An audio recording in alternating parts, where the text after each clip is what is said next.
PCR ఆ sound play చేయండి. So అక్కడ మనం చూస్తున్న వీడియోలో ఖమేనీ ఉంది. ఆ బంకర్లోనే 7 నెలల పాటుగా ఆయన ఫోన్ని ట్రాక్ చేయడం, ఆయన పైన గూఢాచార్యాన్ని ఇజ్రాయెల్ పెద్ద ఎత్తున తెరలేపడం, ట్రాఫిక్ సిగ్నల్స్ దగ్గరటువంటి సీసీటీవీ కెమెరాలను కూడా హ్యాక్ చేయడం, అంటే completely Ali Khamenei is under the surveillance of Israel from the last 1.5 year. 7.5 కాలం నుంచి కంప్లీట్గా అలీ ఖమేనీ ఆయన ఇజ్రాయెల్ కనుసైగలో ఉన్నారు, ఇజ్రాయెల్ అమెరికా ఆడినటువంటి ఆటలో ఉన్నారు. సో జూన్ జరిగినటువంటి నెలలో జరిగిన దాడుల్లో అప్పుడే టార్గెట్ చేయాల్సింది, కానీ సమయం సందర్భం కోసం ఎదురు చూసింది ఇజ్రాయెల్. సో ఈరోజు అవకాశం దొరికింది, అలీ ఖమేనీ అంతమొందించారు. సో ఇప్పుడు అలీ ఖమేనీ తర్వాత ఆ స్థానంలో ఉన్నటువంటి సుప్రీం లీడర్ అల్ రజా రఫీని కూడా టార్గెట్ చేసినట్టుగా చెప్తున్నారు. బట్ ఇట్స్ నాట్ ఎగ్జాక్ట్లీ ఏం జరిగిందని తెలియదు. ఇంకా విల్ కంటిన్యూ విత్ విష్ణు గారు. విష్ణు గారు, ఈ స్థాయిలో లాస్ వస్తుంది, దీని ఇంపాక్ట్ ఇంకా ఎండి వరకు ఉండే అవకాశం ఉంది, ఎలా పెరగవచ్చు ఇంకా? ఖచ్చితంగానండి. ఇప్పుడు మనకు గుర్తుంటే 1989లో గల్ఫ్ వార్ జరిగింది, అంటే ఇరాక్ వర్సెస్ ఇరాన్. అప్పుడు ఇరాక్ కంట్రీ మీద ఫస్ట్ ఇరాక్ వచ్చేసి కువైట్ మీద యుద్ధం చేస్తుంది, అక్కడ ఉన్నటువంటి ఆయిల్ వెల్స్ కోసము కువైట్ని సపోర్ట్ చేస్తూ ఇరాన్ వస్తుంది అనమాట. సో అది కాస్త ఏమైందంటే proxy war between Iraq and Iraq అయిందనమాట. అప్పుడు 1991, 1990s, 1992లో ఒక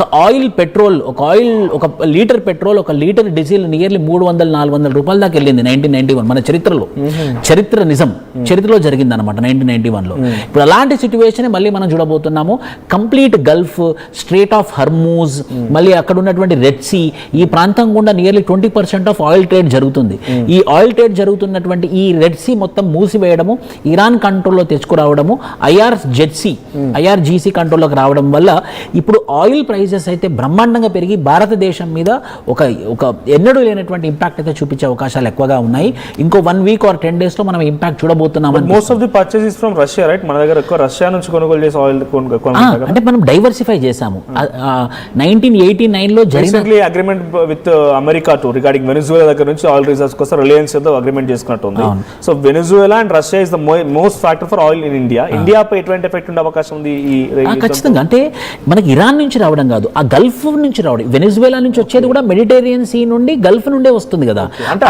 కంట్రోల్ చేయగలుగుతుంది ఇరాన్, అక్కడ వరకు చేస్తుంది, కంట్రోల్ చేస్తుంది. ఎందుకు చెప్పగలము అని అంటే 2, ఒకటేమో ఆ బార్డర్ గుండా ఇరానే ఉంది, 1, 2 హౌతీస్, యమన్లో ఉన్నటువంటి హౌతీస్ వీళ్ళు పైరేట్స్ లాగా పనిచేస్తున్నారు. ఏవైతే ఈ కమర్షియల్ షిప్స్ వస్తున్నాయో ఈ కమర్షియల్ షిప్స్ని అటాక్ చేస్తూ ఆ కమర్షియల్ ఉన్నటువంటి ఆయిల్ అంతా కూడా దొంగిలించడం చేయడము, అది వాళ్ళు షియాసే అవ్వడము. సో ఆ కారణం చేత ఈ ఆయిల్ ఏవైతే మూవ్ అవుతుందో, అది వెనిజువేలా నుంచి వస్తున్నటువంటి ఆయిల్ కావచ్చు, యుఎస్ఏ నుంచి వస్తున్నటువంటి ఆయిల్ కావచ్చు, లేకపోతే గల్ఫ్ నుంచి వస్తున్నటువంటి ఆయిల్ కావచ్చు. సో మనకి ఓన్లీ రష్యా నుంచి వచ్చే ఆయిల్ మాత్రమే మనం తప్పించుకుంటున్నాం. మిగతా ఆయిల్ ఏదైతే వస్తుందో ఇదంతా కూడా గల్ఫ్ నుండే వస్తుంది. కాబట్టి ఖచ్చితంగా దాని యొక్క ఇంపాక్ట్ భారతదేశం మీద చూడొచ్చు మనం. సో వాట్ అంటే ఇది ఇంకా ఎక్స్టెండ్ అవుతుందా యుద్ధం అనేది? ఎందుకంటే చైనా వార్ వెపన్స్ ఇస్తామని చెప్పి విదేశాంగ మంత్రితో మాట్లాడి తెలుస్తోంది.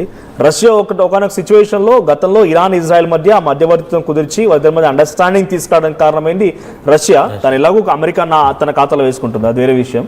సో ఇప్పుడు అమెరికా ఇజ్రాయెల్ కలిసి దాడి చేస్తూ ఉంటే what is the stand of China, north Korea, Russia, India, Pakistan, వీటి స్టాండ్స్ ఏంటి? వీళ్ళ యొక్క ఇనిషియేటివ్ స్టెప్ ఏంటి? నేను ఈ రోజు మార్నింగ్ వచ్చి ఎకనామిక్ టైమ్స్ న్యూస్ పేపర్ వచ్చానండి నేను. అందులో ఏమని ఉందనంటే 93% ఆఫ్ ఇరాన్ ఆయిల్ చైనాకు అమ్ముతుంది.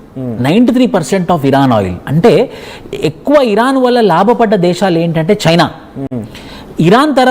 చైనా తర్వాత బాగా లాభపడ్డది రష్యా. సో ఖచ్చితంగా ఇరాన్కి ఏమన్నా అవుతే, ఇరాన్ దేశాన్ని నిజంగానే యునైటెడ్ స్టేట్స్ ఆఫ్ అమెరికా కంట్రోల్లోకి వస్తే పెద్ద నష్టపోయేది ఆర్థికంగా చైనానే. సో ఆ కారణం చేత ఎక్కడ ఇరాన్ మిస్ అయిపోతానేమోనన్న భయంతో అసలు యుద్ధంలో రావద్దు అనుకున్నటువంటి చైనా బలవంతంగా వస్తుంది. ఎందుకు అనంటే ఎక్కడ ఇరాన్ని మిస్ అయిపోతాను, ఎక్కడ ఇరాన్ని మిస్ అయిపోతే ఎక్కడ నేను ఆయిల్ని మిస్ అయిపోతాను అని చెప్పేసి. రష్యా మాత్రం తనకు సొంతంగా నిల్వలు ఉండడం వల్ల, తనకు సొంతంగా నిల్వలు చేసుకోవడం వల్ల అదే అంత ఇంపార్టెన్స్ ఇవ్వట్లేదు. కానీ చైనా చాలా ఇంపార్టెన్స్ ఇస్తుంది. ఆర్థికంగా చైనా ఎక్కువ నష్టపోతుంది కాబట్టి ఇరాన్ మిస్ అవుతాయి. సో ఇప్పుడు చైనా ఎంట్రీ ఇచ్చింది, ఓకే.